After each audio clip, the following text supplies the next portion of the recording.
Okay.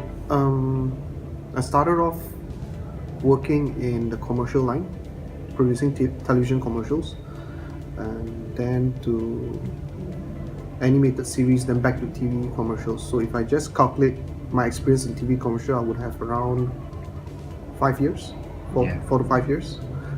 I still do freelance on the sites, so that's something that's continuous. But that's more on advertisements and whatnot. For television series, I've been worked in that area for the last 4 years. Okay, yeah. I think the first reason is in terms of expertise. Yeah. If you look at computer graphics and visual effects, it went through a period whereby it was made, the knowledge and skills was made a lot more available due to the current times. It was also due to the fact that the knowledge was easier to obtain. You started offering them in colleges, in universities, and things like that. So that knowledge was a little bit more widespread as compared to pyrotechnics, as compared to, let's just say, doing makeups and prosthetics for films. These kind of practices were not. The knowledge was more towards geared towards the industry, but it was more of a well-kept secret.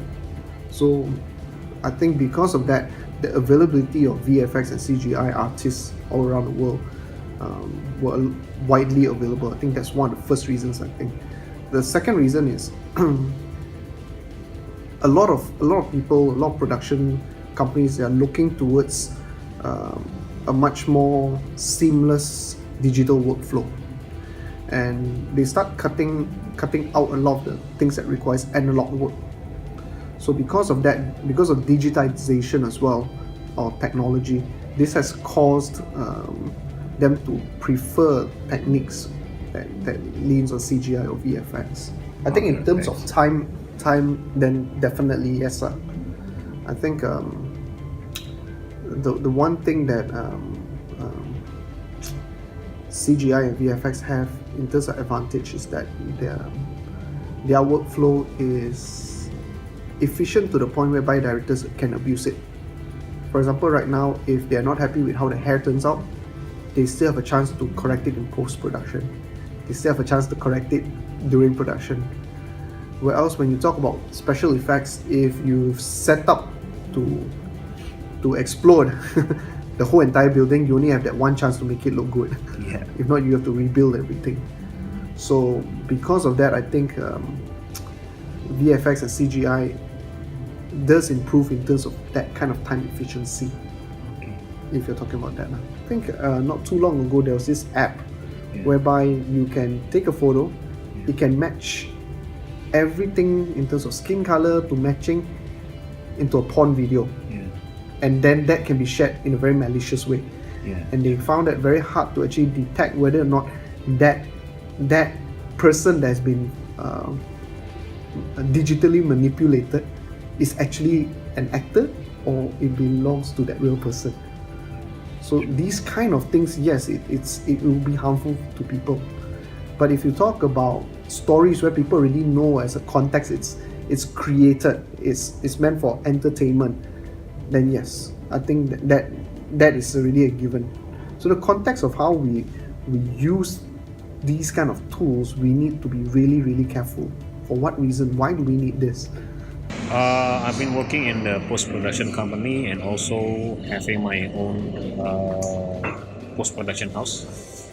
And I've been doing work with the industry since 2004 until 2012. So it's about like 8 years.